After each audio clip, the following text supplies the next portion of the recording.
We are not a nation of timid spirits. Our American ancestors sailed across the perilous ocean to build a new life on a new continent.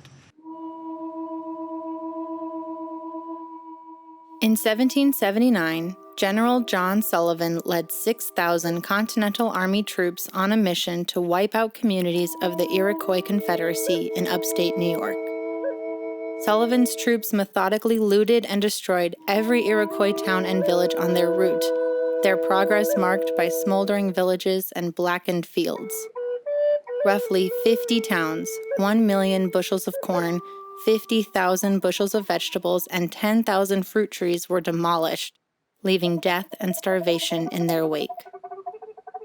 Sullivan's orders came from the Commander-in-Chief of the Continental Army, General George Washington, who wrote, "The immediate objects are the total destruction and devastation of their settlements and the capture of as many prisoners of every age and sex as possible. It will be essential to ruin their crops now in the ground and prevent their planting more." We're a nation of pilgrims, pioneers, adventurers, explorers, and trailblazers who refuse to be tied down, held back, or in any way reined in.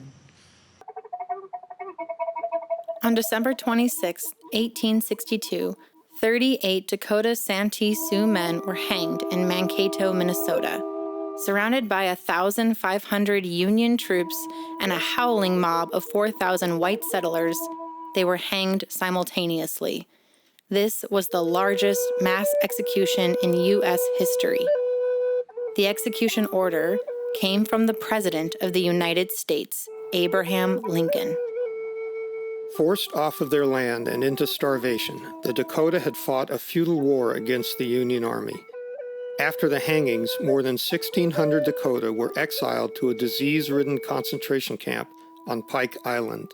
Then in 1863, the U.S. Congress abolished the Dakota Reservation, declared all prior treaties null and void, and expelled the Dakota people from Minnesota.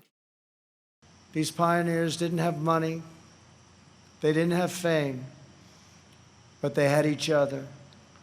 They loved their families, they loved their country, and they loved their God. On the morning of November 29, 1864, 700 soldiers of the 3rd Colorado Cavalry, led by Colonel John Covington, stormed into a village near Sand Creek, where the Cheyenne people had been promised peace and safety by the U.S. government. The soldiers opened fire with carbines and cannons, killing at least 130, mostly women, children, and the elderly.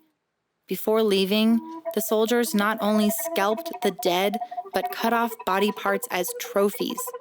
Then they burned the village. Colonel Covington declared, "I have come to kill Indians, and believe it is right and honorable to use any means under God's heaven to kill Indians. Kill and scalp all, big and little. Nits become lice." When opportunity beckoned,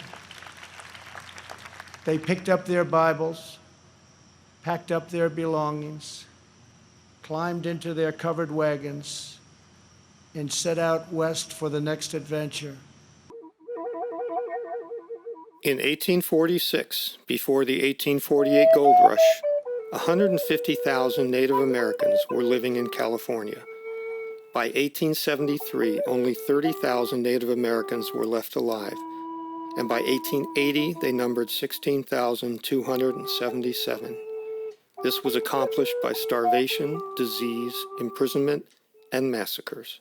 Ranchers and miners, cowboys and sheriffs, farmers and settlers, they pressed on past the Mississippi to stake a claim in the wild frontier. the Bloody Island Massacre. In 1850, following a wave of attacks on Native Americans by white vigilantes, Captain Nathaniel Lyon led several Army detachments in a slaughter of up to 800 Pomo people at Clear Lake, 100 miles from San Francisco. The Daily Alta, California, reported, "The shrieks of the slaughtered victims died away, the roar of the muskets ceased, and stretched lifeless upon the sod of their native valley were the bleeding bodies of these Indians. Nor sex nor age was spared.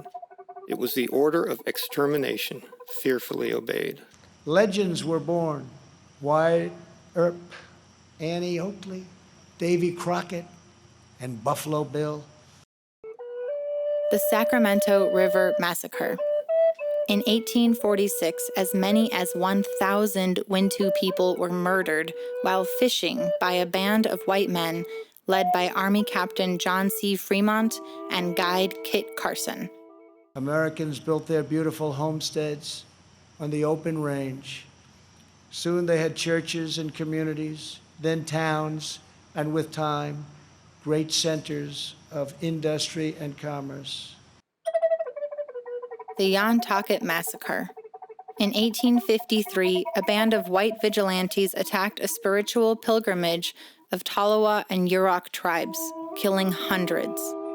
A Tolowa historian, Loren Baumlin, said, "Over 450 of our people were murdered or lay dying on the ground.